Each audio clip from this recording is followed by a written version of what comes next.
On Global TV News Prime, President Bola Ahmed Tinubu unveils new framework for digital asset regulation. Business federal government flags off nationwide distribution of 10 million bags of fertilizer to farmers nationwide. And on foreign scene, Keiko Fujimori receives credentials as Peru's president-elect, calls for national unity. And in sports, the National Sports Commission unveils an enhanced welfare and incentive package for Team Nigeria at Commonwealth Games. Hello and welcome to all our viewers in Nigeria and around the world to News Prime on Global Television, coming to you live from the nation's capital, Abuja. I am Jumai Manson. Now, quick reminder that Global Television is on DSTV channel 365, Star Times channel 276, and Free TV. Now the news in full. President Bola Ahmed Tinubu has signed the Presidential Executive Order on Virtual Assets Coordination 2026, introducing a unified framework to regulate Nigeria's fast-growing digital asset sector. The order, which takes immediate effect, seeks to tighten oversight, curb fraud, combat money laundering, terrorism financing, protect investors, and promote responsible innovation without creating a new regulator. The executive order establishes a virtual asset council chaired by the Central Bank of Nigeria, with the Nigeria Revenue Service and the Securities and Exchange Commission serving as vice chairman. The Council will coordinate policy, harmonize regulation among key agencies, close existing regulatory loopholes, and ensure stronger protection against fraudulent operators exploiting Nigeria's digital economy. The order also creates a virtual asset office as a CBN to coordinate information sharing and supervision across agencies. Over now to the Nigerian police force has intensified the battle against illegal firearms to curb the proliferation of illicit weapons ahead of future elections. The Inspector General of Police, Olatunji Disu, made this known while receiving the Director General of the National Center for the Control of Small Arms and Light Weapons, retired DIG Johnson's Kokumo, and his management team at the force headquarters in Abuja. Kikelomo Okere has the details. The Inspector General of Police, Olatunji Disu, says the Nigerian police force will scale up intelligence-driven operations to identify, intercept, and recover illegal firearms across the country. He says the move is aimed at dismantling arms trafficking networks, recovering illegal weapons, and strengthening national security. It therefore called for stronger collaboration among security agencies to block the movement of illicit weapons before they reach criminal groups, stressing that intelligence sharing remains critical to winning the fight against arms trafficking. Intelligence shared is ever worth it. And everywhere in the world, intelligence sharing is going to real-time intelligence sharing. Real-time intelligence sharing.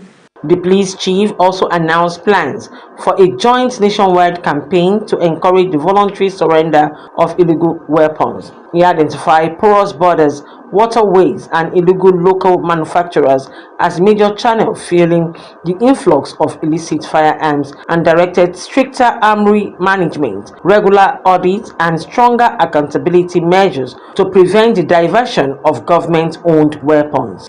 Borders, we operate this kind of border system that most part of our borders are not manned. Our borders are so porous, and these people, they have made up their mind to traffic the arms, so they will do anything possible to ensure the arms come into the country and get into the hands of those who want to use it to commit crimes.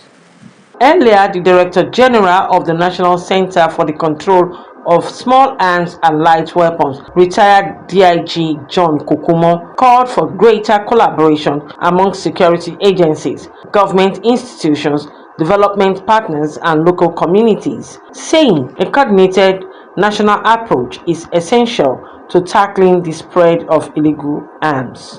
We also see collaboration in the area of training. We want to see areas of police training training initiated by the Nigerian police, for which members of the center can gain.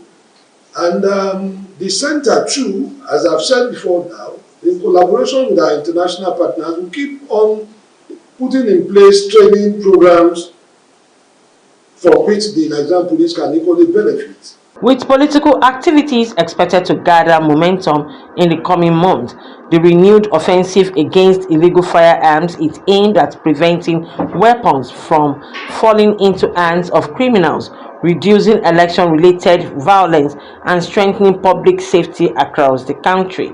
Kike Lomo Okere, Global TV News. Overnight, the House of Representatives Committee on Finance has directed the Nigerian Customs Service and the National Sugar Development Council to strengthen transparency and accountability in the collection and remittance of sugar import levies. Directives came during an oversight meeting chaired by the Deputy Chairman of the committee, Saidu Abdullahi, at the National Assembly. National Assembly correspondent Anita Patrick tells us more. Lawmakers raised concerns over the absence of a transparent system that allows the National Sugar Development Council to independently verify levy collections made by the Nigerian Customs Service on behalf of the federal government. Committee members, led by the Deputy Chairman of the committee, Saidu Abdullahi, stressed that effective oversight requires timely access to accurate revenue records and urged both agencies to establish a seamless data sharing mechanism. The sugar industry, what the things that we need to do to make the country self-sufficient, not just self-sufficient, but for us to be able to optimize our potential to the extent that we will be able to export our excess produce. Responding, the Nigerian Customs Service, represented by Deputy Controller General Kike Lomo Adiola, explained that levy collection records are available within the service digital platform and assured lawmakers that the information would be shared once formally requested by the council. Under import prohibition, as per government policy in Nigeria, yes sir, refined sugar, because we have refineries, and that is why even when they give quota, when they give them, you are to bring in this amount. What custom does is to ensure that they do not exceed that quota given to them. And the rate is there in the common external tariff. The Executive Secretary, National Sugar Development Council, Kamal Bakari, admitted it had not enjoyed full visibility of levy remittances but welcomed the committee's intervention to improve transparency. He also briefed lawmakers on efforts to accelerate the Nigerian Sugar Master Plan, saying new investment commitments and a proposed $1 billion financing facility are expected to boost domestic sugar production and reduce Nigeria's dependence on imports. This is an extremely important question. As quite a number of members are aware, we are working against a decades-long deficit situation in terms of the gap between local production and our actual consumption. The committee reaffirmed its commitment to ensuring stronger collaboration among revenue-generating agencies in support of fiscal accountability and economic growth. It stated that it will continue monitoring compliance with its directives as part of efforts to strengthen revenue administration and enhance transparency in the nation's public finance system. From the National Assembly, Anita Patrick, Global TV News. In the same vein, the Independent National Electoral Commission has commenced early procurement of security plans and review of processes to ensure that the glitch that occurred during the transmission of results to the RF portal in 2023 does not recur. INEC Chairman Professor Josh Amupiton stated this while receiving the United Kingdom High Commissioner to Nigeria, Richard Montgomery. Amupiton said INEC would leverage the NIMSI database to clean up its voter register after the general election. The federal government has filed a 10-count charge against 3 men over the kidnap of pupils and teachers from a school in Orire local government area of Oyo State. The defendant, Abdul Razak Umar, Yunusa Musa, and Shamsu Adamusani, are accused of terrorism, kidnapping, concealment, incitement, and illegal mining. The charges were filed before the Federal High Court in Abuja. Umar is also known as Abu Khalifa or Abu Khalid, Musa as Yunusa bin Musa, and Sani as Abu Isser. All 3 are from Suleja local government area of Niger State. Benue State Governor Hyacinth Alia has reaffirmed his administration's commitment to protecting lives and securing farmlands across the state, declaring that his government will not relent until terrorists are driven out of Benue. The governor stated this during an unscheduled inspection visit to the Taraku Mills in Gwar East local government area, where he assessed ongoing rehabilitation work at a state-owned agro-processing company. Alia said restoring security remains central to his administration's economic agenda, stressing that farmers must be able to cultivate their lands without fear if the state is to realize its agricultural potential. The Sokoto state government has flagged off the 3rd phase of its Safe Delivery initiative, inaugurating 75 upgraded primary healthcare centers across the state. 23 local government areas part of effort to reduce maternal and infant mortality. Speaking during the inauguration, the Commissioner for Health, Dr. Farouk Abubakar, described the initiative as a major step towards ensuring that every pregnant woman in Sokoto State has access to quality maternal health care close to her community. With the latest rollout, the number of PHCs that now meets the national standards for safe delivery services has increased to 92, while the state targets of all 244 designated facilities to become fully compliant by the end of December 2026. You are watching the live broadcast of News Prime. News Prime continues after this weather forecast, plus business, foreign and sports stories on the other side of this break. Please stay with us. Welcome to the weather forecast. It's been particularly wet and stormy across the country over the past few days. Saturday brings slight reduction in both intensity and coverage of the weather activities across the country. And so for the morning hours, residents in parts of Enugu, Anambra, Edo, Delta, Ondo, and Lagos states are expected to experience light to moderate intermittent rains. Meanwhile, parts of Niger, Kogi, the Federal Capital Territory, Kaduna, Adamawa, and Taraba states should see some rumbles of thunder accompanied with light to moderate rains. By afternoon and evening hours, isolated thunderstorms are expected in the north and north-central region, with moderate rains to the southern parts of the country. Stay with us for the temperature forecast coming up next. I am Theodora Itzum. Have a beautiful weekend.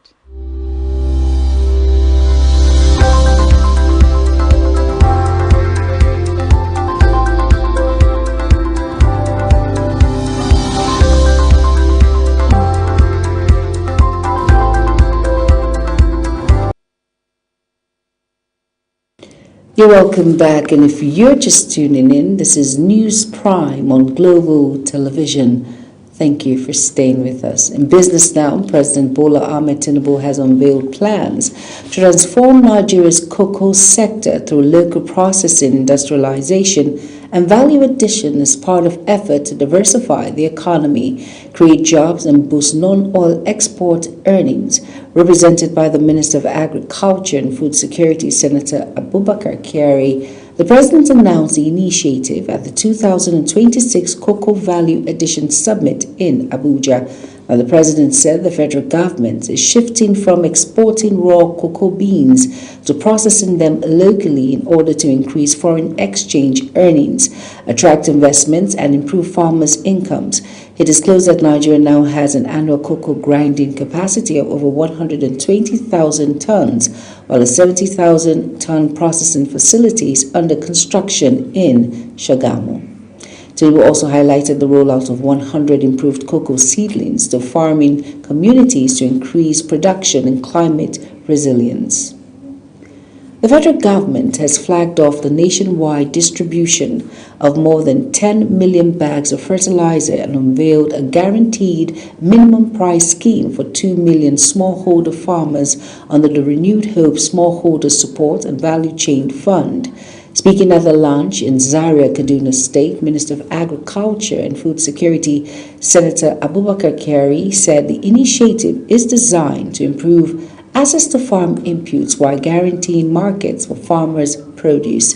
Kyari explained that beneficiaries will be linked to farmer aggregation companies, which will provide a certified seeds fertilizer extension services and offtake arrangements.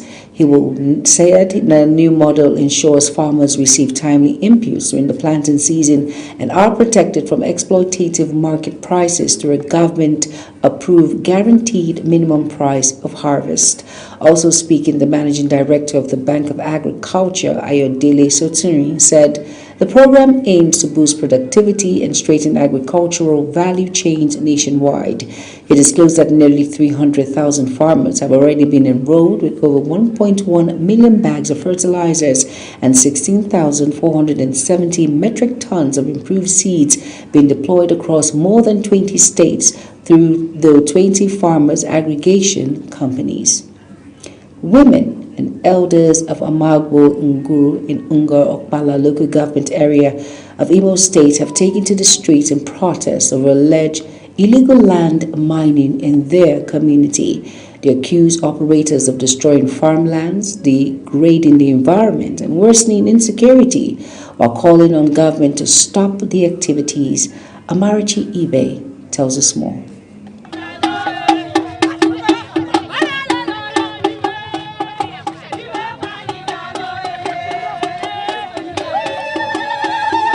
Carrying placards and singing solidarity songs, the protesters marched through the affected mining site, demanding an immediate end to the alleged illegal borrow pit operations. They said years of excavation have devastated farmland, created deep gullies, and increased the risk of erosion, leaving many families without their primary source of livelihood. The protesters also alleged that abandoned mining pits have become hideout for criminal elements, posing a growing security threat to residents. One of the protesters, Adolfo Sanoro, said the community has lost vast areas of productive land and urged authorities to bring the mining activities to an end. So the problem we have is this: all our palm trees is out because of the borrow pit. So that's why we are saying we don't need the borrow pit again. The palm tree here, very little, it kills somebody there. So by the help of God, makes the person to survive. So that's why we don't want the borrow pit here again. Another resident, Oluchie Kohoro, described the situation as a major environmental and security concern, calling for urgent government interventions. And the reason why that we gather here is today is because we don't want anything borrow pit in our land again. Borrow pit have caused environmental disaster to our people. Even as you can see, the bandits, they may enter here and we will not know. So that is why the women, the youth, and the men, we gathered here today to say no to borrow pit in our land again. This is why we gathered here today. The protesters are urging the Imo State government and relevant regulatory agencies to halt the alleged illegal mining activities, rehabilitate the affected land, and protect life, livelihood, and the environment. Amarachi Ibe, Global TV News. Hold on to the foreign scene now. A bus full of school children returning from a trip veered off the road in Uganda, killing 20 children and 1 adult. The East African country has a notorious road safety record, frequently recording bus or truck accidents along poorly maintained highways. The bus from King David Jr. School in the capital, Kampala, was returning from a school trip to Sipi Falls in Kovararo district, where it veered off the road, according to preliminary investigations by the police. Police said in a statement on X, the driver reportedly lost control of the vehicle, which veered off the road, struck a large stone along the roadside, and overturned. Peru's president-elect Keiko Fujimori has officially received her presidential credentials, completing the constitutional process that confirms her election victory and clears the way for her inauguration as the country's next president. The formal ceremony brought together electoral officials, party leaders, and invited dignitaries, marking a significant milestone in Peru's democratic transition. Samuel Udi tells us more. The presentation of the credentials officially recognized Fujimori as the country's incoming head of state. In her address, Fujimori called for national reconciliation, urging Peruvians to move beyond years of political division and work together for the country's future. She said Peru could no longer afford prolonged conflict and polarization. The president-elect pledged to lead an inclusive administration focused on restoring trust in public institutions, strengthening democratic governance, and addressing the country's pressing economic and social challenges. Fujimori also promised to prioritize economic recovery, job creation, public security, and social stability, stressing that her government would work to improve the lives of all Peruvians regardless of political affiliations. Outside the ceremony, hundreds of supporters dressed in the party's signature orange colors gathered to celebrate the celebration, waving flags and chanting slogans. They cheered as Fujimori emerged to acknowledge the crowd in a display of strong political support. Fujimori's inauguration is expected to mark the beginning of a new political chapter for Peru, with both supporters and critics closely watching how her administration delivers on promises of unity, stability, and economic renewal amid high public expectation. Samuel Odi, Global TV News. Lawyers representing parties in the inquiry into Hong Kong's deadliest residential fire have told an investigative committee that the tragedy, which claimed 168 lives, were both preventable and foreseeable. The submissions came during closing arguments as the public inquiry into the November 2025 disaster entered its final stage. Again, Samuel Odi tells us more. The fire ripped through Wang Fong Court residential complex on November the 26th, 2025, trapping hundreds of residents and leaving scores dead and injured. The incident shook Hong Kong and prompted widespread calls for stricter fire safety regulations in high-rising housing estates.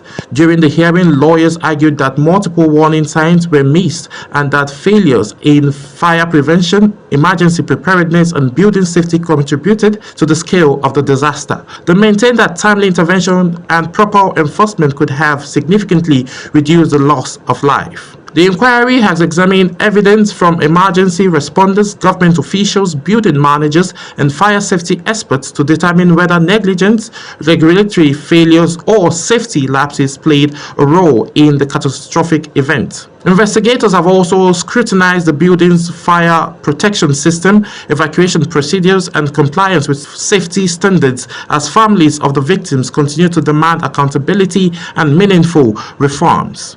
The committee is expected to issue recommendations aimed at strengthening fire service regulation, improving emergency response system, and preventing similar tragedies in decile-populated residential buildings.